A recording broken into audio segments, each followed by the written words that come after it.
With a major selection of the looks your kiddos love starting at just $4 in the Walmart app, a new school year means a stylish new them. Who knew? Find skater skirts and Crocs that say, I'm casual but cool.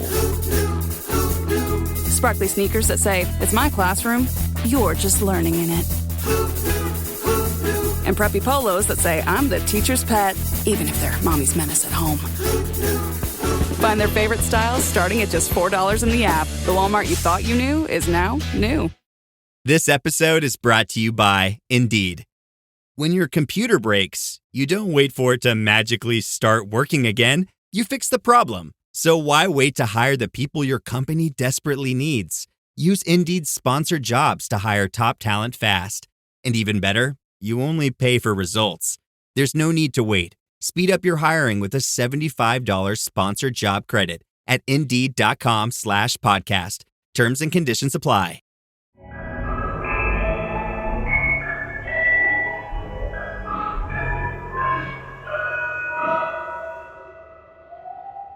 Fala pessoal, aqui quem fala é o Fernando, o apresentador do podcast Receios Obscuros, e esse é o nosso episódio de número 14 do Receios do Além. Eu espero que vocês estejam curtindo essa parceria minha aqui com os Oucas, fazendo esses episódios com os relatos dos ouvintes. Se você está gostando, envie o seu relato por e-mail receiodoalém@gmail.com. Tem o link na descrição do episódio. E entrem também lá no meu podcast, o Receios Obscuros. Também vou deixar o link aqui na descrição do episódio e, se vocês digitarem Receios Obscuros no Spotify, vocês acham facilmente. Então, vamos para o episódio. Relato Premonição, enviado pela Thalita. Boa tarde, Fernando. Tudo bem? Olha eu aqui de novo. Sou a Thalita, da Zona Sul, e te contei o relato Flor do Campo. Fiquei muito emocionada quando ouvi você contando o meu relato. Bem, vamos para mais um relato. Há muito tempo atrás, tive um sonho em que assaltantes entravam no quintal de casa e eu, minha irmã e os meus pais ficávamos desesperados. No dia seguinte, assim que acordei, comentei com a minha mãe. Ela me disse que era só um sonho e que eu rezasse pedindo proteção e que nada iria acontecer. Na noite seguinte, estávamos todos dormindo quando, por volta das 2h da manhã, fui acordada pela minha irmã deitando na minha cama e mandando eu ficar calada. Na hora pensei que ela estava tendo uma de suas crises de sonambulismo. No entanto, quando prestei atenção nos sons vindos do quintal, percebi que era o rádio da polícia e ouvi um policial dizendo para o meu pai fechar a porta e trancar, porque havia bandidos no quintal. A minha irmã contou que, antes dos bandidos entrarem no quintal, ela os viu saindo de um bingo que tinha em um bairro vizinho, onde haviam roubado um carro e haviam saído correndo em direção à nossa casa.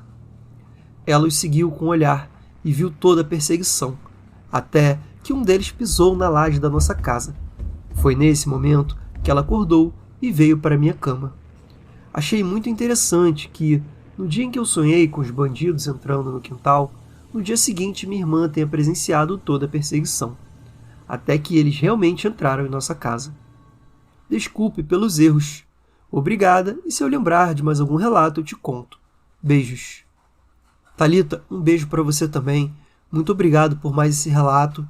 Acredito que você tem um nível de mediunidade a ponto de ter tido esse sonho muito próximo do acontecimento e um sonho muito preciso, porque às vezes a gente pode ter um sonho indicando algo ruim, mas não necessariamente sonhando exatamente com aquilo. No seu caso, você sonhou de fato com aquilo, né? Você sonhou com o assalto e esse assalto aconteceu no dia seguinte, numa data bem próxima. Então, esse sonho premonitório que você teve me pareceu bem evidente. E que perigo, né?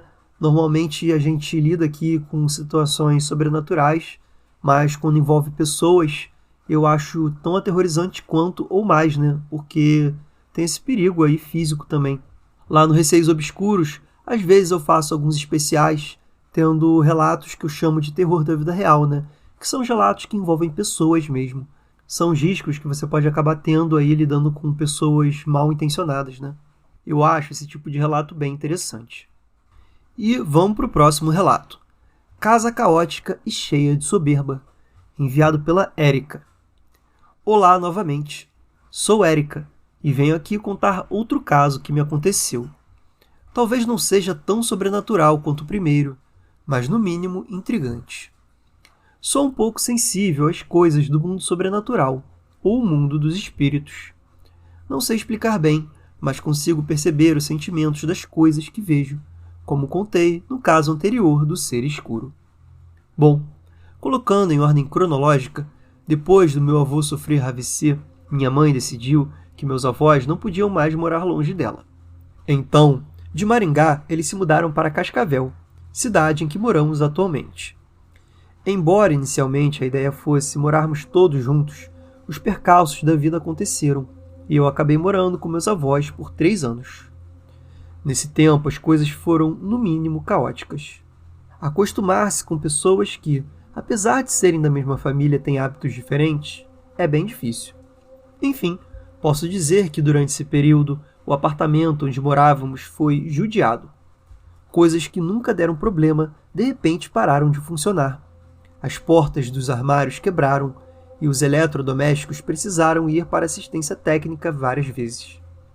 O apartamento, que antes era minha casa, começou a se tornar um lugar desconfortável de se estar, quase como o apartamento dos meus avós em Maringá. Volta e meia eu via vultos escuros, ouvia barulhos estranhos e tinha a sensação de estar sendo observada.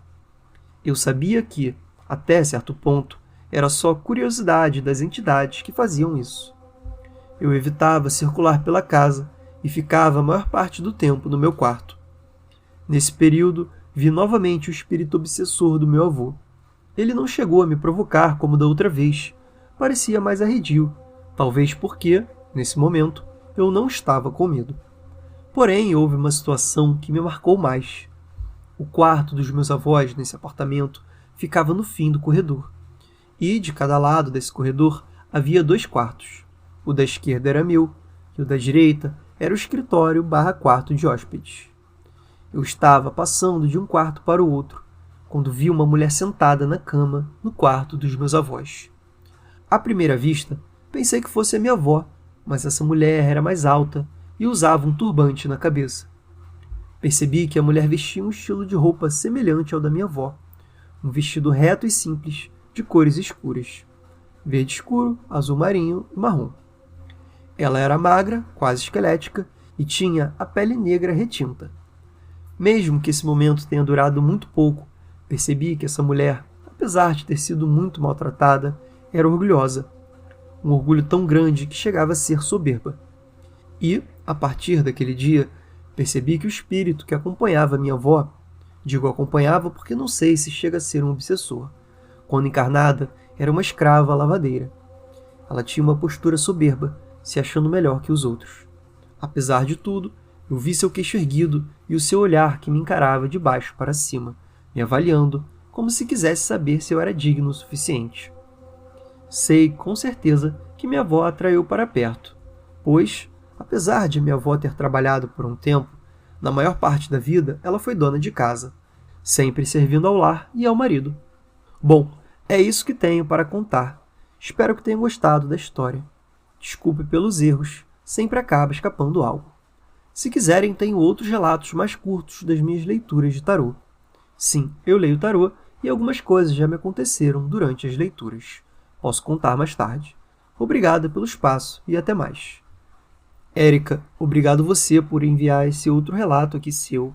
Fico imaginando quando uma pessoa mora numa casa que acontece frequentemente fenômenos sobrenaturais, deve ser uma coisa que, das duas, uma. Ou você fica paranoico e com muito medo, ou você acaba se acostumando. No seu caso, você lidou bastante, com essas situações a ponto de se acostumar e não ter mais medo, principalmente daquele espírito obsessor do seu avô que apareceu novamente. Essa situação que aconteceu com você, de ver essa mulher com um turbante na cabeça, sentada na cama da sua avó, é bem sinistra, porque ela ficava olhando você e julgando, Eu confesso que por mais que eu olhei vários relatos aqui de pessoas escrevendo espíritos sentado na cama ou te observando, eu não consigo me imaginar nessa situação, olhando para alguém ali que eu sei que é um espírito, e ficando numa boa. Eu ficaria morrendo de medo. E eu vou agora para a sessão pergunta aqui, que eu fiquei bem interessado no que você disse. Como você sabia que ela era soberba? Foi mais pelo olhar dela ou você teve uma sensação e sentiu que ela era dessa forma? E outra pergunta que eu tenho Como você sabia que foi a sua avó que atraiu ela? Você chegou a comentar que o espírito acompanhava a sua avó, e você falou que o motivo disso era que a maior parte do tempo a sua avó tinha trabalhado em casa, servindo ao lar e ao marido, então isso atraiu esse espírito. Achei interessante você saber bastante coisa sobre esse espírito, sobre a causa dele seguir sua avó, e a minha pergunta é exatamente essa: como você sabe tudo isso? É uma questão mais de observação do espírito ou um sentimento que você teve, uma sensação, um sexto sentido? Acredito que quem tenha essa mediunidade mais aflorada tenha esse tipo de sensação, assim, de saber uma coisa com certeza, né? Próximo relato. Laço de fogo. A pessoa preferiu não se identificar. Oi, Fernando, tudo bem? Conheci o seu podcast através da colaboração com Relatos do Além e estou viciada. Prefiro me manter anônima. O relato que venho contar hoje é bem recente. Aconteceu em outubro de 2024. Moro no interior de Minas Gerais e, no mês passado, fui ao interior do Rio com o meu namorado e uma amiga para participar de um ritual xamânico em uma aldeia indígena.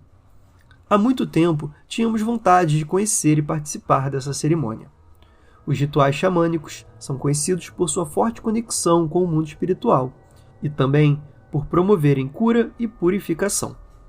Durante o ritual, em um momento de profunda meditação, senti uma pontada muito forte no colo, logo abaixo do pescoço, como se tivesse sido picada por uma abelha ou um marimbondo. Num reflexo instintivo, levei a mão até o local, mas tudo o que senti foi o cordão que eu estava usando. Nesse mesmo instante, todo o entorno do meu pescoço começou a queimar muito, como se o cordão estivesse pegando fogo. No desespero, tentei retirá-lo e senti as pontas dos dedos queimarem quando toquei nele de novo. Com certa dificuldade, consegui alcançar o fecho e tirá-lo do meu pescoço. Então, o joguei dentro de uma sacola que estava ao meu lado, com alguns pertences meus. O ritual durou a noite toda, e durante o café da manhã, comentei com meu namorado e minha amiga o que tinha acontecido. Meu namorado foi categórico e disse: joga esse cordão fora, com espiritualidade não se brinca.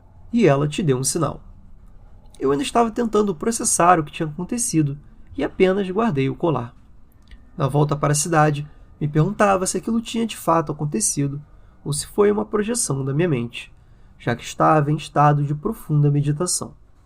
Ao chegar em casa, tirei a blusa de frio e, quando me olhei no espelho, veio o choque.